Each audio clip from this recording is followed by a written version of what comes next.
The August jobs report is out. Non-farm payrolls rising by 173,000, falling short of estimates.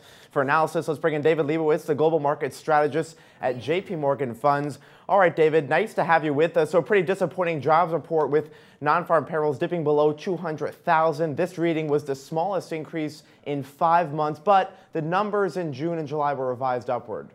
Yep, exactly. And today's report is clearly disappointing. What I will say is August is seasonally a weak month for payrolls. And the other thing that I would point out is that the employment survey is telling us something very different. We saw the unemployment rate decline to 5.1%. We saw pretty decent job creation according to that household survey. So while today is clearly disappointing from a headline number standpoint, I'm not sure that it's indicative of a broader deterioration in labor markets. All right, and of course the big question now is, what does this mean for the Federal Reserve? So I want to ask you, will the weak numbers coupled with the volatility we've been seeing in the markets and the weakness in China prevent the Fed from announcing a liftoff at its September meeting in just 2 weeks? I think for the most part, September is now out of the cards. We still do think the Fed will hike rates before the end of this year, but looking at September, the hurdle is just too high with today's disappointing report. That being said, October and December still look reasonable if the employment data begins to bounce back. All right, and plus average hourly earnings rose 0.3% in August compared to 0.2% in July. That's certainly encouraging for the Fed.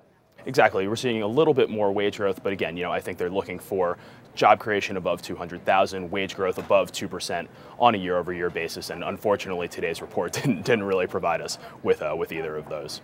All right, now the markets have been anything but calm in recent weeks. Looking ahead to next week, should investors brace for more volatility? I think investors should brace for more volatility. I think that what's going on in emerging markets, coupled with the weakness we're seeing in the U.S. economic data right now, will make markets volatile. We need to see earnings come back in order for investors to refocus on those fundamentals and understand that they are paying for future cash flows, which will materialize. All right, and where are you putting to work right now in the markets? So I think that this is a buying opportunity, particularly for U.S. investors. We do like those more cyclical sectors, but really I like those companies that have demonstrated an ability to grow revenues and earnings despite a lackluster economic backdrop. All right, and Europe versus the U.S.?